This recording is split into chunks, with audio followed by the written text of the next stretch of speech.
Example number 7. Measure of one angle of the rhombus is 50 degree.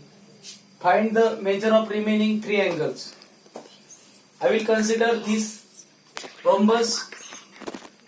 This diagram is the rhombus, and I will say that I will give the name to this rhombus as A, B, C, D, and one of the angle of the rhombus is 50 degree. Already we learned the properties of the rhombus, that the diagonals of the rhombus bisect each other, diagonals of the rhombus intersect at right angle, then the diagonals of the rhombus bisect the opposite angle, and the diagonals, the adjacent angles of the rhombus are supplementary.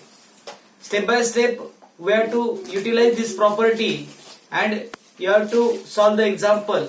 So in the rhombus A, B, C, D, this angle A is 50 degree.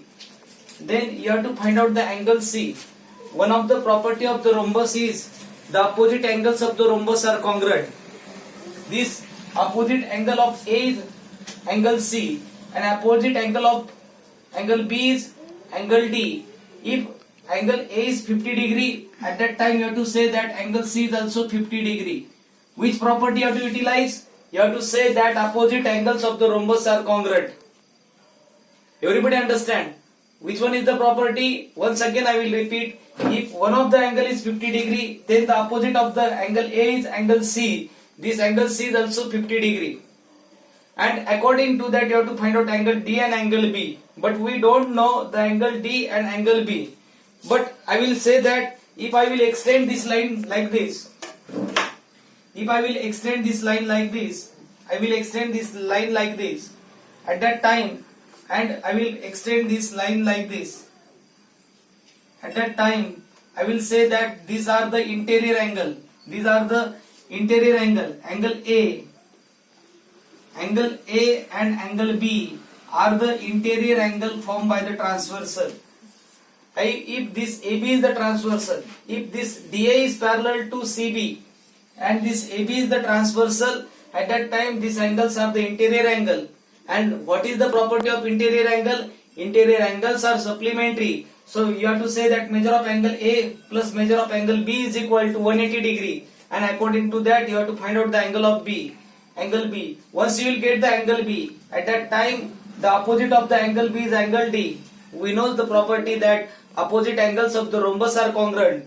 Once we will get this angle B, same is the measure of the angle D. But how you have to solve that you have to see. I will say that let quadrilateral ABCD is the rhombus.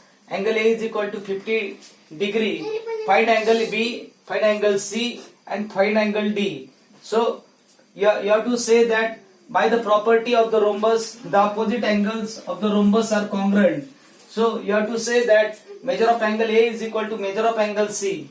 And when angle A is 50 degree, this one is given. When angle A is 50 degree, at that time you have to say that if angle A is equal to angle C, and if angle A is 50 degree, that time you have to say that angle C is also 50 degree.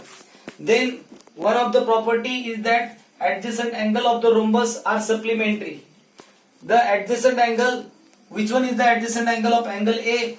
If you will say that what is the meaning of adjacent angle? The quadrilateral with one of the side is common in between the two angles. That time you have to say that this angle A and angle B are the adjacent angle. Angle A and angle D are the adjacent angle. So I will say that angle A plus angle D. Angle A plus angle D is equal to 180 degree. Angle A plus angle B is equal to 180 degree. And which one is the property? The adjacent angles of the rhombus are supplementary. So we know that angle A is equal to 50 degree plus angle D is equal to 180 degree. You have to transpose this plus 50 that side. At that time that becomes minus 50. Angle D is equal to 180 minus 50 is equal to 130 degree. Therefore angle D is equal to 130 degree. In the same manner you have to say that angle A plus angle B is equal to 180 degree. 50 plus angle B is equal to 180 degree.